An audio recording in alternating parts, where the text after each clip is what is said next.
بسم الله الرحمن الرحيم. قبل ما ابدا الكلام واقول السلام، بقول تحيا مصر العظيمه، مصر ام الدنيا، مصر قد الدنيا. امبارح كنت نزلت فيديو على صندوق اللي هيتعمل للاسره، ووضحت بعض الحاجات، ووضحت بعض اللي بيدور في محكمه الاسره. ودي مشوار طويل قوي، لان المطلقه او الارمله مع ما بتاخد حقها بيكون وقت طويل قوي. الارمله مع ما تاخد حقها ويصرفوا لها المعاش من التأمينات، تكون اتعذبت القمرين، يعني اتعذبت شرق وغرب. وموظفين التأمينات بيتعاملوا مع الأرملة اللي هي راحت تعمل معاش زوجها. بتكون هذه السيدة لعنة اليوم اللي اتجوزت فيه، لعنة اليوم اللي خلفت فيه، لعنة اليوم اللي جوزها مات فيه. وكل يوم او كل ميعاد في مكاتب التأمينات اللي هي جوزها تابع ليه بتتذل. وانا ببعت الفيديو ده للسيد رئيس الجمهورية عبد الفتاح السيسي، بقول له يا ريس، انا واثق ان ليك عيون في كل حتة،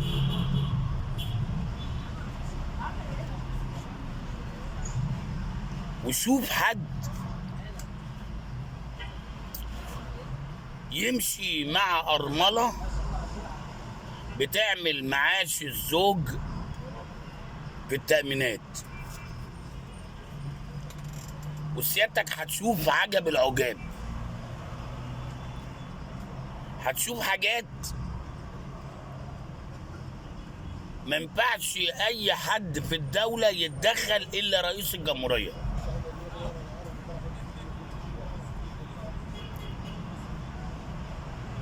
ليه سيادتك انت اللي لازم تتدخل؟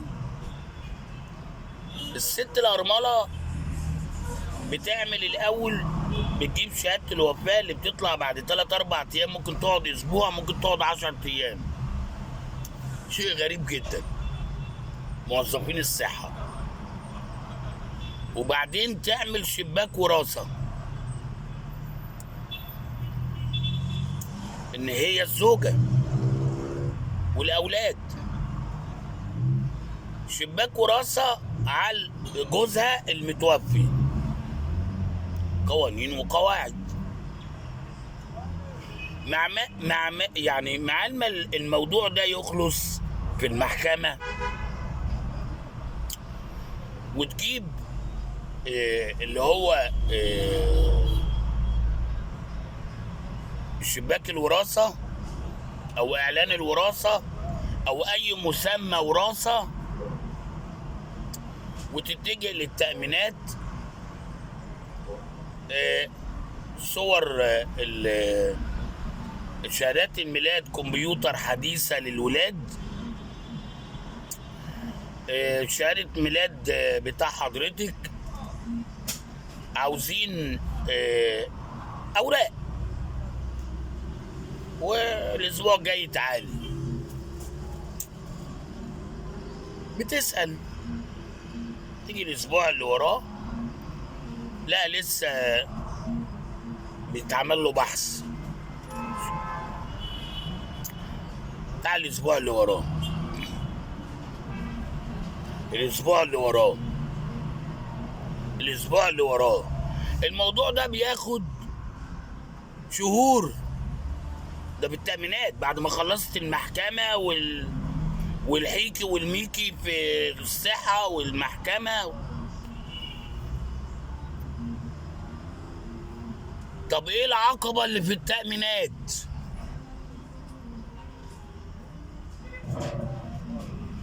الزوج على الكمبيوتر او على السيستم بتاع وزارة التأمينات والشؤون الاجتماعية ان الراجل ده ليه تأمين شغال في مكان، ودول الورثة الشرعيين ليه،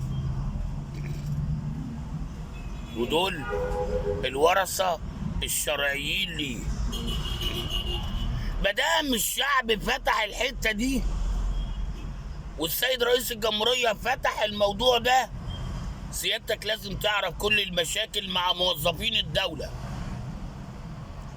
موظف التأمينات بيقبض من فلوس الشعب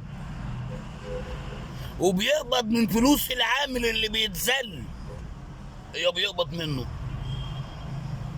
هو يعني الدولة بتقبضه عشان يخدم العامل؟ لا، ما تجيش. إذا كان الموضوع ده كده لا، يبقى في حاجة غلط. لا، من فلوس التأمينات اللي محطوطة في البنوك اللي اتسرقت أيام بطرس غالي وحسني مبارك. ما أنا أبيض، أنا أبيض ياخد الريح من البلاط. أنا بقول حقايق والآخر طلعوا براءة، حاجة غريبة. أصل حطوا الفلوس في البنك الاستثمار، فايدة مش عارف 1% على ورق، على ورق، والدولة ملتزمة إن تسدد أو ترجع فلوس الناس، الفلوس الخاصة دي فلوس خاصة بتاعة الناس للتأمينات عشان الناس تاخد حقها بضمان الدولة. لكن مش هخش في الحتة دي. ما أنا قلت كليفتي حرامي، كليفتي حرامي، ما مش هنخش فيها. لكن أنا هخش على الراجل اللي توفى والست بتاعته بتدور على معاش الزوج عشان تاكل وتشرب وتعيش هي وولادها. سيادة الريس، اللي انا بقوله ده حقيقة، اللي انا بقوله ده حقيقة. واحنا النهارده وضحنا الصندوق اللي هيتعمل عشان المتزوجين اللي جايين. يعني عاوز اوضح ان اللي طلع اشاعة 20 وال30 الف ده تم القبض عليه، لان دي اشاعة عملت قلق جامد قوي في البلد. وكان حديث الرئيس السيسي واضح، ما اتكلمش على فلوس. وانا بالفيديو بتاع امبارح قلت يعني من 300 ل 500 ما يطلعوش. وكنت اتكلمت زمان، مش زمان قوي يعني، من 3 4 شهور في احد الفيديوهات على الترب، على الترب، وقلت يا ريت ان كل متوفي قالوا يدفعوا 10 جنيه وتبقى تحت اشراف رئيس الجمهورية. صندوق تحت اشراف رئيس الجمهورية لترويق المدافن واكرام الميت او تكريم الميت في الفوضى اللي موجودة في المقابر. ارجعوا الفيديوهات دي وهتسمعوها. اما انا بتكلم على التأمينات وذل التأمينات، وطبعا يعني الناس اللي هي كانت بتتابعني وعارفه اللي انا بقوله، وده حقائق، لان الشعب كان بعيد عن الحقائق. الشعب في اصطدام دلوقتي، لان الشعب قلت له ما تتسقش، ارجوك اسمع وشوف بعينيك عشان تفهم.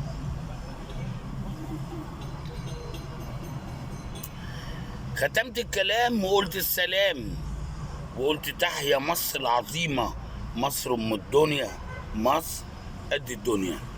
بقول لشعب مصر ما تنسهروش ورا الاشاعات، ما تنسهروش ورا الاشكال انتوا اذكى ناس على وش الارض. نعم، انتوا اذكى ناس على وش الارض يا مصريين. اتولدتوا احرار، فعيشوا احرار، لان احنا مش عبيد وهنفضلوا احرار. والتحية العسكرية، لان كنت في خير اجناد الارض. وتحيا مصر، تحيا مصر، تحيا مصر.